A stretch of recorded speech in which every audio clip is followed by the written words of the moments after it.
नमस्कार दोस्तों, स्वागत है आपका चैनल में। चलिए स्टार्ट करते हैं अपना टॉपिक। अभी हमने क्या देखा था, संविधान का गठन और निर्माण, ये लगभग हम देख चुके थे। तो एक छोटा सा एक नया टॉपिक देखते हैं और साथ ही साथ हम देखते हैं इसमें अनुसूचियाँ। ज़्यादा बड़ा टॉपिक नहीं है आज का, छोटा सी टॉपिक है, ठीक है। हालांकि टॉपिक अभी सब छोटे ही चल रहे हैं।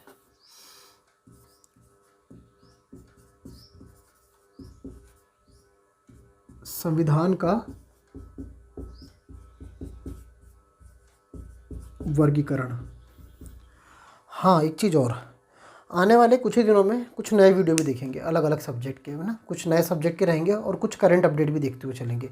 अभी तो कुछ दिन तक ये चलने देते हैं, फिर साथ ही साथ नए सब्जेक्ट और करंट भी चलने देंगे हम, ठीक है। समझते हैं संविधान का वर्गीकरण, ठीक है।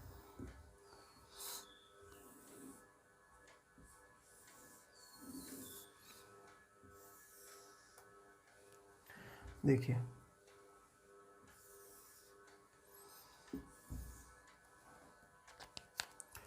ठीक है। एक तो क्या है संविधान में,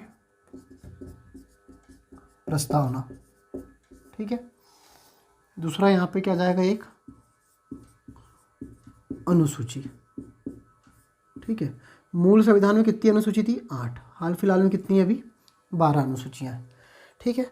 अब सबसे मेन बात इधर समझते हुए चलते हैं कि क्या है संविधान के अंदर, भाग है। कितने भाग है, 22। ये हमने देखे 22 भागों का निर्माण हुआ, ठीक है। लेकिन भागों की संख्या कितनी है, 25। इसे समझते हैं कैसे, ठीक है। फिर उसके बाद भाग के बाद क्या होता है इसमें, अध्याय। फिर इसके बाद रहते हैं इसमें क्या, अनुच्छेद। जैसे मूल रूप से कितने अनुच्छेद है आपके, 395।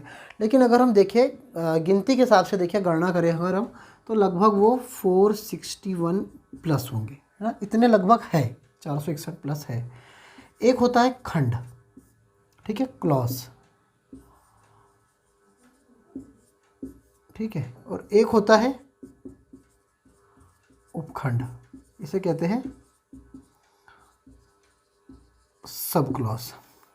खंड क्या होता है, खंड मतलब जैसे आपका, हमने क्या देखा था, आर्टिकल 1, इसका क्लॉज 1 पढ़े, हम देखेंगे जैसे तो वो ये हो गया इसका खंड। उपखंड मतलब 19(1) इसका का, ये क्या हो गया, इसका उपखंड हो गया, ठीक है। अब मूल रूप से कितने, 22। वैसे संख्या कितनी हो गई, 25। अनुच्छेद कितने, 395। संख्या के रूप में कितने, ये 461। और अनुसूचियाँ जो है वो कुछ इस तरह से है। तो अब हम समझते हुए चलते हैं कि ये हुआ कैसे है, ठीक है। जैसे पहली बात हम देखते हैं, संशोधन हुआ था, 7वां संविधान संशोधन। ये कब हुआ था, 1956 में। इस संशोधन के द्वारा क्या हुआ, जो 7वां संविधान संशोधन हुआ, इसमें क्या हुआ, इसमें क्या किया, इसमें भाग 7 और भाग 9 इसको समाप्त कर दिया गया। अब समझते हैं कि भाग 7 और 9 था क्या, ठीक है। मतलब इसको समझ लेते हैं कि ये था क्या। तो जब संविधान का निर्माण हुआ था, या शुरुआत में 1956 से पहले तक की अगर हम बात करें, हालांकि जब हम आगे पढ़ेंगे, जैसे जब हम भाग को देखेंगे आगे चल के, तो उसमें हमको पूरा हम समझेंगे कि जो राज्य पुनर्गठन आयोग बना, उसकी क्या क्या अनुशंसाएँ थी, कौन कौन से आयोग बने, उसके बाद नया राज्य पुनर्गठन आयोग आया और उसके साथ क्या क्या परिवर्तन हुए। लेकिन एक बेसिकली इसको समझते हुए चलते हैं हम। जैसे जो हमारा जब संविधान बना था, तो संविधान कैसा था, देश को कैसा बांटा गया था, क, ख, ग और घ, मतलब ABCD, इसमें बांटा गया था। अब जब देश को ABCD में बांट दिया गया था, तो ए में क्या थे, जो ए वाले राज्य थे आपके, ए में थे आपके क्या, ब्रिटिश प्रांत। बी में क्या थे, बड़ी रियासतें। सी में था आपका छोटी रियासतें। और डी में था आपका अर्जित क्षेत्र, ठीक है। देखिए मैं यहाँ लिख देता हूँ, ठीक है। टोटल कितने भाग है संविधान में अभी, 22, ठीक है। अब ये जो था ब्रिटिश प्रांत, ये संविधान के किस भाग में था, भाग 6 में। ये काय में था, 7 में। ये था भाग 8 में, और ये था आपका भाग 9 में, ठीक है। अब समझिए संशोधन कौन सा हुआ, 7वां संविधान संशोधन। 7वें संविधान संशोधन से इसमें परिवर्तन किया गया। क्या परिवर्तन हुआ, जो ब्रिटिश प्रांत थे इस ब्रिटिश प्रांत का नाम हटा के क्या रख दिया गया, राज्य। कौन सा भाग है ये आपका, भाग 6। ब्रिटिश प्रांत का नाम क्या हो गया, राज्य हो गया। जो बड़ी रियासतें थी इस बड़ी रियासतों को क्या कर दिया गया यहाँ पे, समाप्त। मतलब भाग 7 क्या हो गया यहाँ पे आपका, समाप्त हो गया। छोटी रियासतें, इस छोटी रियासत का नाम क्या रख दिया, यूनियन टेरिटरी, यूटीज, संघ राज्य क्षेत्र। इस भाग ग जो था, ग का नाम बदल क्या कर दिया उन्होंने, यूनियन टेरिटरीज रख दिया। और अर्जित क्षेत्र भाग 9, इसको भी क्या कर दिया गया यहाँ पे, समाप्त कर दिया गया। तो अब भाग कितने बचे, कितने भाग थे, 22। 4 भाग में से यहाँ से 2 भाग समाप्त कर दिए गए, तो कितने भाग बचे यहाँ पे, यहाँ बचे अब आपके भाग 20। ठीक है, ये हुआ कैसे, 7वें संविधान संशोधन से। अब देखते हैं इधर आगे क्या हुआ इसमें परिवर्तन।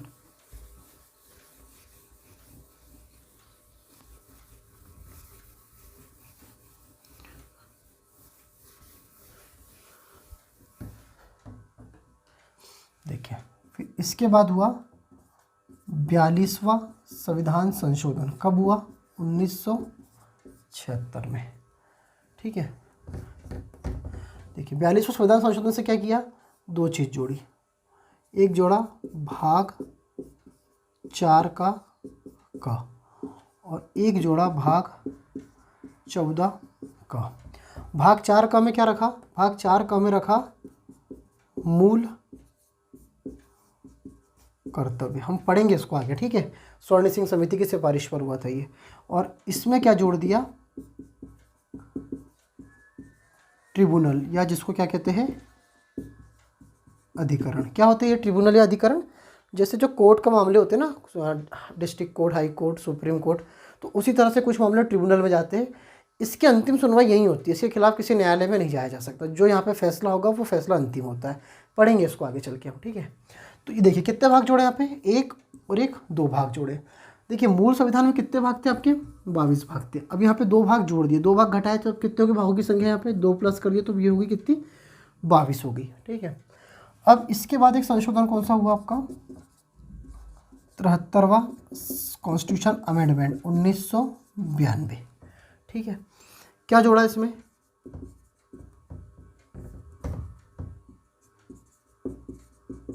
पंचायती राज। कौन सा भाग था ये आपका, ये था आपका भाग 9। भाग 9 को हटाया कैसे था, 7वें संविधान संशोधन जो हमने अभी देखा, जिसमें भाग 7 और भाग 9 दोनों को हटाया था। तो भाग 9 को उससे हटाया था, तो यहाँ पे भाग 9 जोड़ा पंचायती राज। और पंचायती राज में कितने विषय, मूल रूप से इसमें विषय है 29 विषय, ठीक है। फिर इसके बाद एक संविधान संशोधन कौन सा हुआ, 74वां संविधान संशोधन 1992। क्या जोड़ा इससे, इससे जोड़ी नगर पालिकाएं, ठीक है। इसका नाम क्या, ये कौन सा भाग था, भाग 9 का कितने विषय नगर पालिका में, इसमें 18 विषय। सब कुछ पढ़ना है आगे चल के, ठीक है। अब देखिए 1 और 1 2 और जोड़ दिए तो ये और 2 प्लस हो गए, कितने हो गए भागों की संख्या, 24 हो गई। फिर इसके बाद एक और संशोधन हुआ, 97वां संविधान संशोधन 2002 में, ठीक है। क्या जोड़ा इसमें, इसमें जोड़ा आपका भाग 9 का ख, सहकारी समिति, ठीक है। कितने हो गए, +1 कर दो, कितने हो गई टोटल 25। मूल रूप से कितने भाग है, 22 है, लेकिन भागों की संख्या कितनी है, टोटल 25 है। मतलब 23-24 इसलिए नहीं करते ताकि संविधान का जो मूल रूप से बनाया गया था वो वैसा बना रहे, उसे किसी ना किसी भाग में जो उससे संबंधित है जोड़ दिया जाता है। तो जैसे हमने क्या जोड़ा, 4 का, 14 का, भाग 9 नहीं था तो पंचायती राज जोड़ दिया, उसी में नगर पालिका हो गया और साथ में सहकारी समिति। तो भागों की संख्या कितनी होगी, टोटल 25। अब समझते हैं अनुसूचियाँ।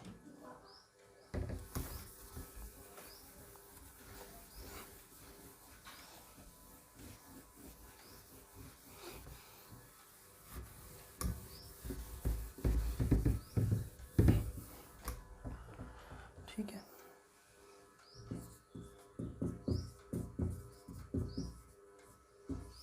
संविधान की अनुसूची। कल के टॉपिक में हम प्रस्तावना देखेंगे, ठीक है।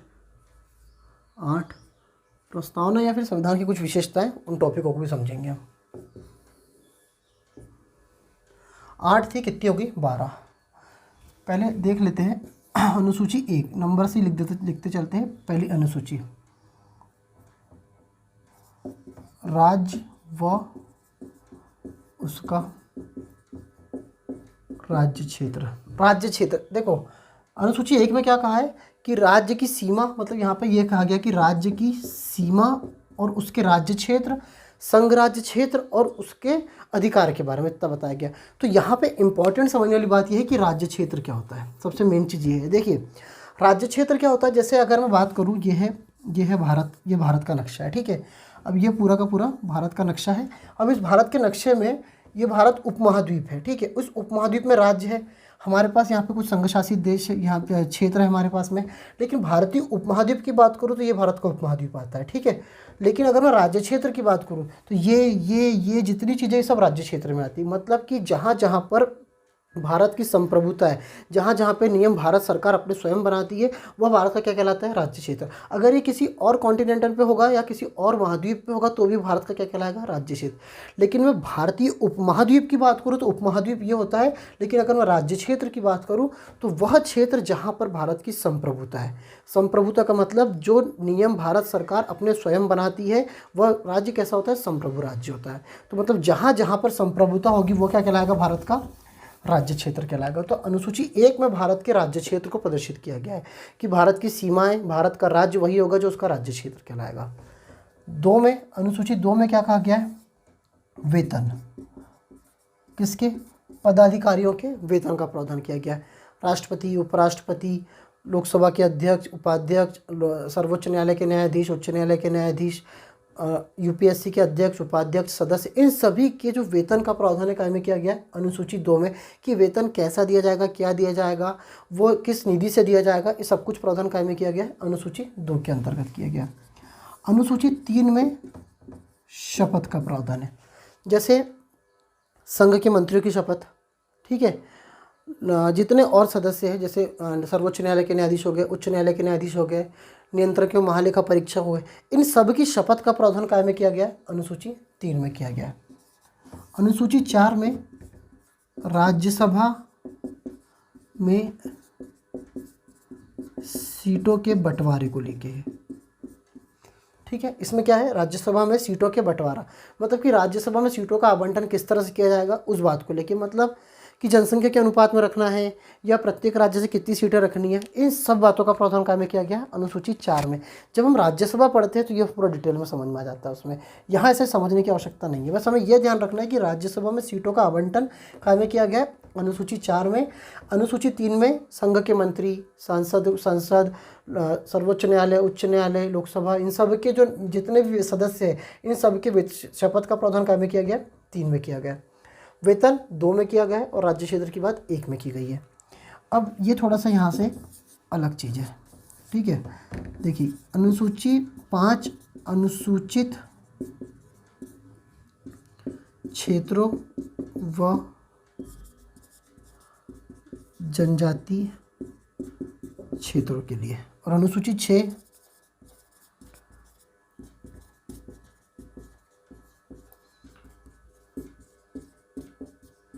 अनुसूचित जनजातीय क्षेत्र, विशेषकर कौन कौन से, असम, त्रिपुरा, मेघालय और मिजोरम, ठीक है।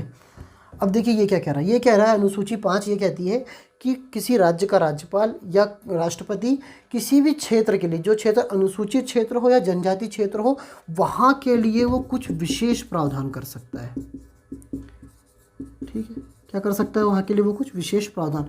फॉर एग्जांपल कि जैसे जो भी अनुसूचित वाला क्षेत्र होगा, जैसे कोई जनजातीय क्षेत्र है, तो वहाँ के लिए विशेष प्रावधान क्या हो जाएंगे कि यहाँ पे जो काम होगा या यहाँ पे जो भी जैसे मान लो कि वहाँ पे कोई जड़ी बूटी, यहाँ पे वन मंडल अधिकारी द्वारा कुछ काम करवाया जा रहा है, तो वहाँ पे जो काम करवाया जाएगा वो क्षेत्र के लोगों द्वारा करवाया जाएगा।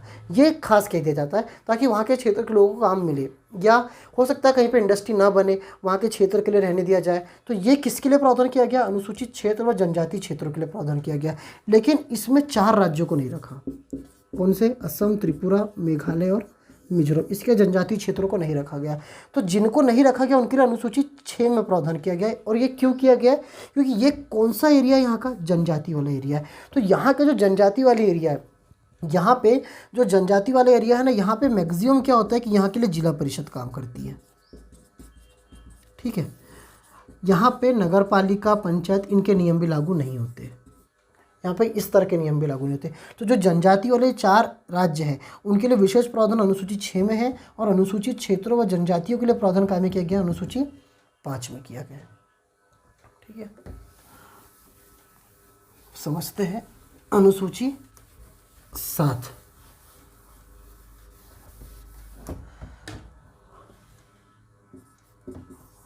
देखिए अनुसूची 7 में क्या है? इसमें 3 सूचियां दी गई है। कौन कौन सी हो 3 सूचियां?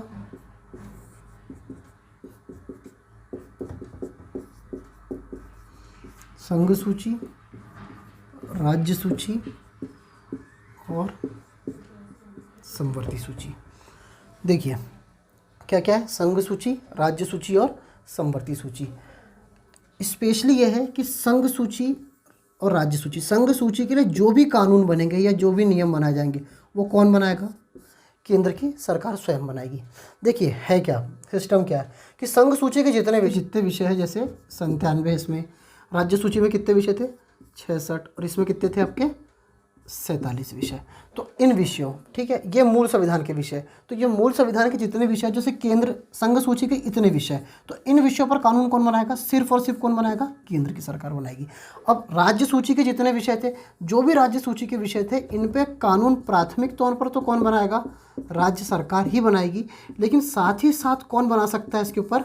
केंद्र भी बना सकती है। ठीक है, इसी तरह समवर्ती सूची, तो समवर्ती सूची के लिए कानून कौन बनाएगा? केंद्र तो बनाएगा ही बनाएगा, साथ में कौन बना सकता है? इसमें राज्य भी बना सकता है। मतलब दोनों को अधिकार दिया गया है यहाँ पे कानून बनाने के लिए। तो यहाँ पे केंद्र और राज्य दोनों बना सकता है। इसमें प्राथमिक तौर पर राज्य बनाता है, लेकिन कौन बना सकता है?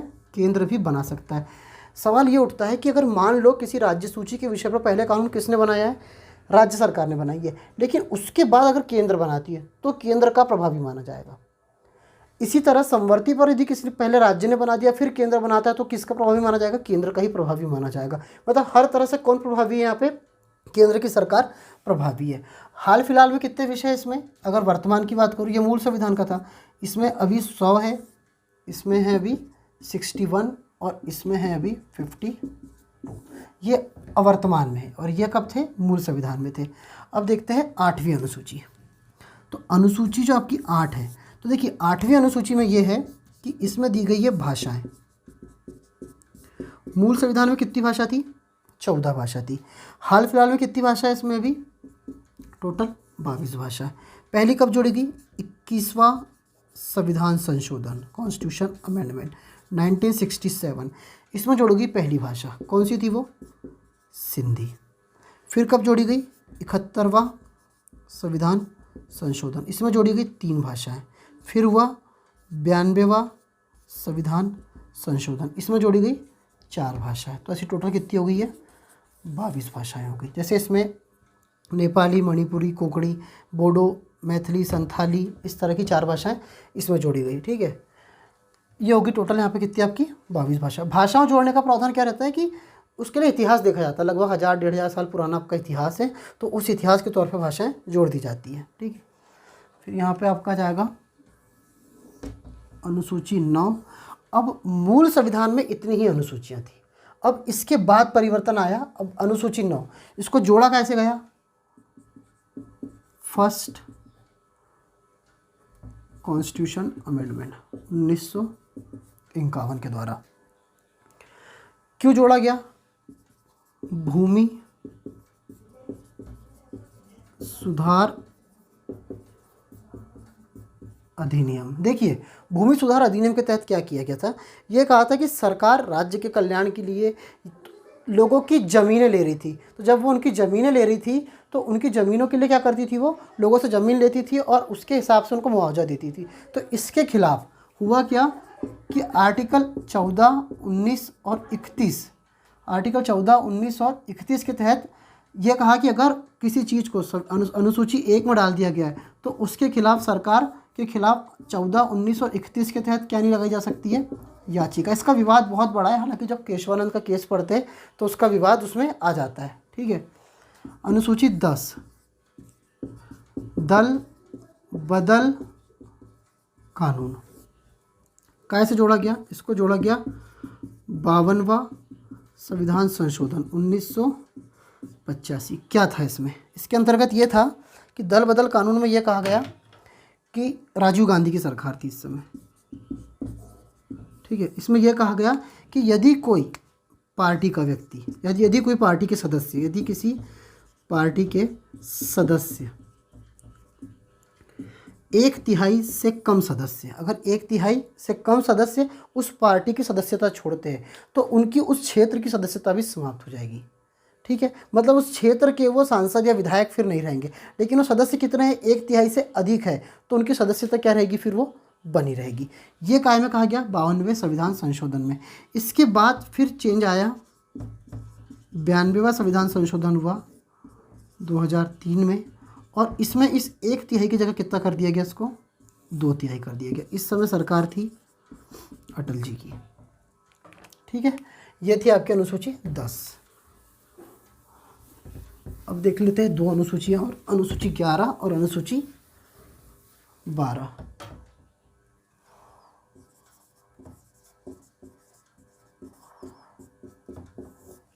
कैसे जोड़ा गया इसको? अभी हमने देखा भी था वर्गीकरण में। इसको जोड़ा गया 73वां संविधान संशोधन 1992। क्या नाम था इसका? पंचायती राज। भाग है आपका ये क्या? 9, और इसमें विषय कितने थे? 29। फिर आती है आपकी अनुसूची 12। इसको जोड़ा गया आपका 74वां संविधान संशोधन 1992 के द्वारा। और इसमें भी क्या था? इसमें ये कौन सा भाग था आपका? भाग 9 का नाम है इसका नगर पालिका, और इसमें विषय है 18। हो गया हमारा अभी क्या 2 टॉपिक, संविधान का वर्गीकरण और अनुसूचियाँ। उम्मीद है कि आपको ये समझ में आया होगा और ये वीडियो पसंद आया होगा। और ये वीडियो पसंद आया होगा आपको तो आप इस चैनल को प्लीज़ सब्सक्राइब करिए। Thank you.